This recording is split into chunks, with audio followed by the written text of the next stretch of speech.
Hello my fellow hammerheads and welcome to the 7th short story of the Broken Realms series. Before we begin, I recommend that you subscribe to the Games Workshop community site newsletter, because this way you can enjoy these short stories 2 days before they are being published on the official website. Now, I won't waste any more of your time. Let's begin.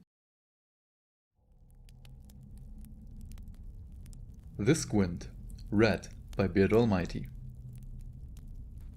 Scragrod screwed up his eyes and rubbed the heels of his scrawny palms into the sockets, trying his best to massage away some of the throbbing pain that pulsed through his head. Thump, thump, thump, it went, as insistent as if there were something trapped inside his fungus-addled brain pan. Something big was coming. Something that was just dying to shatter his skull and break out in an explosion of gribbly bits like the spore burst of a headcracker fungus. It put him in an excessively bad mood. The bawling, raucous din of the marching horde wasn't helping his headache. Fingering the pebble-like glimmerings in the hidden pocket of his robe, purchased at great cost in quicksilver and worn smooth by his constant rubbing, he stopped and took in the vast army crossing the vista of the garish hinterlands. Tens of thousands of aurochs of every conceivable breed, shape and shade of green spread from east to west, each dead set on unleashing their own brand of violence on the Yumi city at the march's end. Amongst them were not only Scragrod's fellow Moon Clan, shuffling black triangles teeming in the ochre dust, but also Grimscuttle lads on their giant black arachnids, stupefied Troggoths caught up in the romp, growl-bellied ogres, and even 100-foot-tall mega-gargants that blotted out the sun as they passed. He had plans for the later contingent, but for now he had to bide his time. In truth, he was not enjoying it one bit.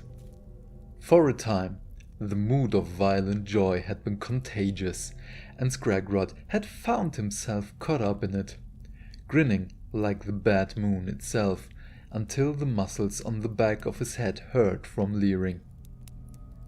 But it had been weeks since they had set off, and they were still thousands of miles away from their destination. The constant din of the greenskin march, a fizz of vague energy, always on the brink of exploding into a frenzy of violence, was playing on his nerves, something chronic. If it weren't for the fact that Gordrak was at the head of the sprawling column, the whole thing would have collapsed in on itself long ago. But no one wanted to risk the wrath of the Fist of Gorg, least of all Scragrod, after all he'd gone through to get the giant Slamox on side. "Boss!" shouted one of his runners, a snarl-fang riding grot by the name of Spitey, who came pounding up on his growling steed in a blurring puff of dust. "Boss! Your nutters are off again, doing this!" The rider made a face, sticking his tongue out and waggling his ears. "That funny to watch, but one of them spewing out black smoke from his eyes, and it stinks funny." Scragrod gave a shuddering sigh.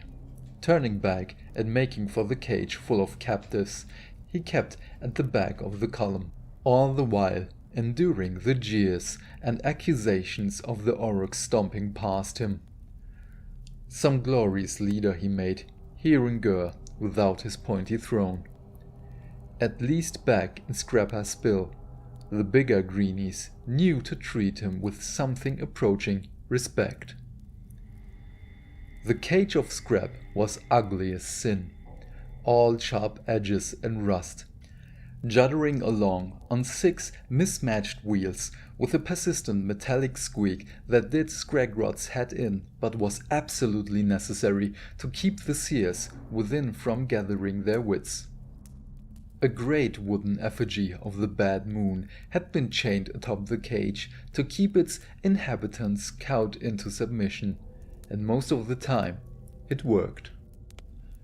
Scragrod had ordered the portable prison to be dragged around with him ever since he set off to join forces with Goldrack, goading his most trusted Troggoths to push it through the Chamonic Realm Gate under Bigger Hill, and having them haul it all the way out here to the middle of Gurish nowhere. He told the lads it was to keep his hand in when it came to torture, but the truth was that the seers and prophets inside were invaluable for glimpsing future events. He was unable to visit the fungal asylum under Scrapper Spill on the march, so instead he brought the best bits with him. Those that hadn't been already claimed by the fungus-riddled wall of the place, that is. Spidey had been right. The inhabitants were moaning, gibbering, and gurning as their bony hands gripped the bars. One of them was shuddering on the floor, thin trails of black smoke trailing from his eyes. Clearly, they had a bit too much of Godrek's Varg as well. "Shut it!" screamed the Loon King. "Shut your bleeding mouth, or I'll slit your guts wide open. You only speak what I tells ya." He marched up to the cage and jumped up onto the running board, giving the captive prophets as much evil eye as he could muster. They all shrank back. The dark tidesman from Shaiish, always gibbering about the secrets of Lunagast. The Azerite, in his tattered robes, constellations of silver thread glinting amongst the dirt. Even the gaunt elf, blind and hideous since Scragrod poked out his eyes. All bar one. A towering, tattered robe Git stood fast, the swirling pink and blue tattoos on his face seeming to writhe and glow from within as he clutched the least wonky of the cage's bars and met Scragrod's gaze without faltering. The Seer of the Crystal Isles, he called himself. He snarled and opened his mouth to speak. Scragrod punched his teeth in. His whole fist fit in there just about, and he let go of the glimmerings he had been clutching in his clammy palm. He yanked his hand back amongst strings of blood and saliva, leaving 3 of the strange pebble things in the Gittish seer's gob as the rest clattered to the cage's uneven tin floor. "Choke on that," said Scragrod, watching with a great deal of satisfaction as the fancy seer started to shudder, rattling the cage's bars and frothing at the lips. "Get down your neck, you mouthy git, and puke your secrets back out nice and fast." The seer gave vent to a rising moan, starting so slow it sounded like a Troggoth's rumble and reaching a piercing shriek like the boiling of a Brugit's kettle. He slammed into the cage bars as if pushed by a giant invisible hand, his face a hand's breadth from Scragrod's pointy nose, and stared furiously at him, one wide eye spiraling pink, the other blue. Those eyes seemed to grow larger and larger, until Scragrod felt he was sinking into them, drowning in them. The Seer of the Crystal Isle was no longer a barefooted, tattered mendicant, but a towering magister, bedecked in scintillating silk and fluted armor plates, somehow outside the cage and simmering with anger. He had not 2 eyes, but 3, one dead center in his forehead.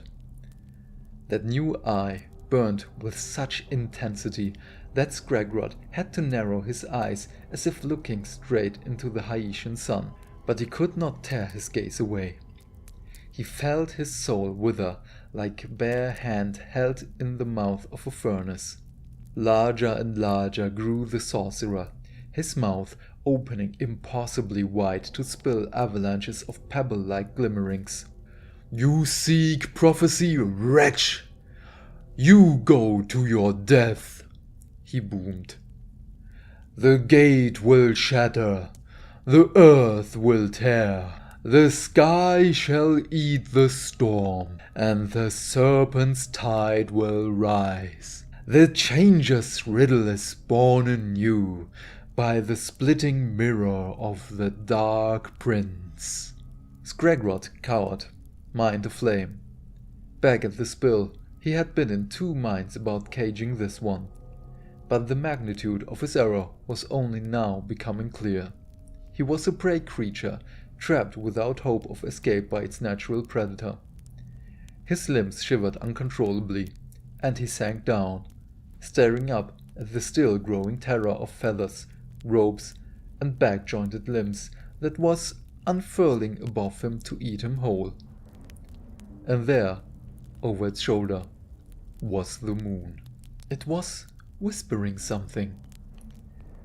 Scragrod strained to hear it, leaning in, leaning up, getting taller somehow, getting closer, swelling with power as he focused on the moon, even as it shrugged off its chains. "You what?" said the Loon King, his voice that of a million troglodytes all shouting at once. "You bleeding what?" He was a giant now, far taller than the gargants that had receded into the grey murk of the column. Nothing more than a backdrop against that which really mattered. The Chaos Worshipper who had dared to attack him. Scragrod gathered the moon's chains in a gnarled fist the size of a boulder and heaved. With a great effort, he swung it around and around, his heels tracing erratic spirals in the dust as he gathered momentum. The moon effigy cackled and laughed as it whooshed through the glittering air, a tail of sickly yellow-green fire trailing from its craters. The feathered titan before him reached out, 9 taloned limbs reaching to rip his soul apart. But this time Scragrod was ready.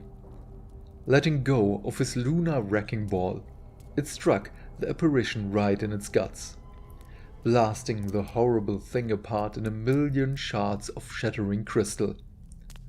The bad moon gave a triumphant whoop, and suddenly it hung in the firmament once more, cold, distant, and silent as the grave. Scragrod shook himself as if waking from a nightmare and steeled himself to peer inside the cage once more. The seer of the Crystal Isles had become nothing more than a shapeless mass, a pillar of glowing, pulsating fungus with limp-like appendages growing around the bars of the cage. A mist of grey-green spores slowly dissipated around him. Scragrod looked up. The great effigy of the bad moon atop the cage stared down at him, same as before. But its grin seemed a little wider, and its chains had entirely disappeared. Said the Loon King. Right. Let that be a lesson to the rest of ya. Mess with the boss and you get shrumified." Scragrod tried to shake his staff threateningly, stumbled a little instead, and righted himself with as much dignity as he could muster. Robes damp with sweat, he made his way back towards the front of the column. Some semblance of order had been restored, thank Morg. He just wasn't quite sure how. That was The Squint, read by Beard Almighty.